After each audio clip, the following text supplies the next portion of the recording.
Most players lose buffs, get invaded, and fall behind without even knowing why. What if I told you everything you know about jungling is incomplete?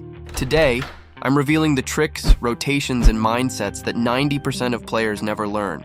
And by the end, you'll jungle like you've been smurfing for years. Now let's start with the first thing no one talks about. Minions are important for junglers. Most players think junglers should only farm jungle camps. But here's the truth. After 5 minutes, minions give you just as much gold as jungle creeps.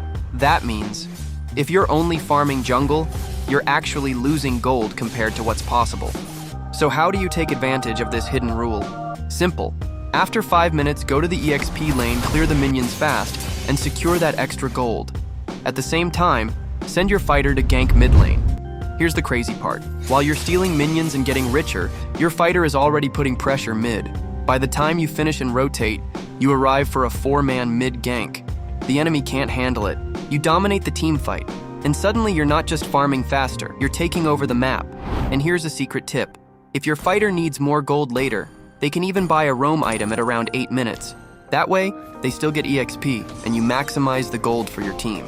Now the second mistake, lane cutting. Everybody cuts lanes just because they can, but just because you can doesn't mean you should. Let me explain. Laners usually cut their wave to rotate faster, but as a jungler, you need to cut with a purpose. Here's how you do it. When Lord is about to spawn, tell your team to control vision and map pressure around Lord. Then you go to the opposite side lane and cut the wave. Here's what happens. You force the enemy minions to stack up on their turret. You create constant pressure on the side.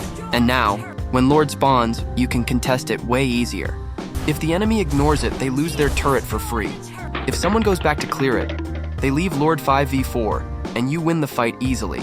High-level players always win by numbers. You win every outnumbered fight. And now, the third hidden skill, invading, but doing it the smart way. It doesn't matter if you're playing solo or 5-man squads.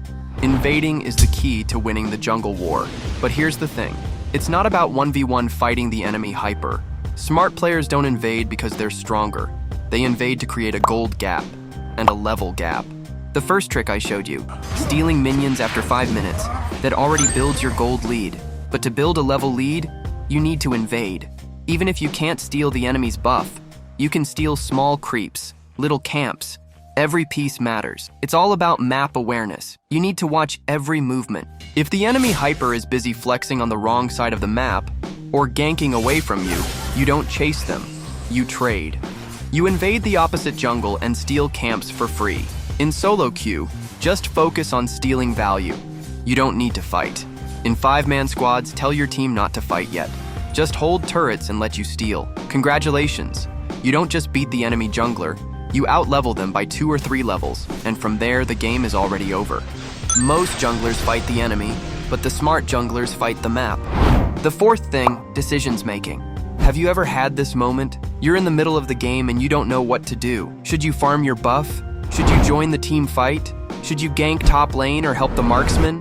The MM is losing, but you also need to farm to create a jungle gap. It's overwhelming. The jungle role is unique. You don't stay in one lane like others.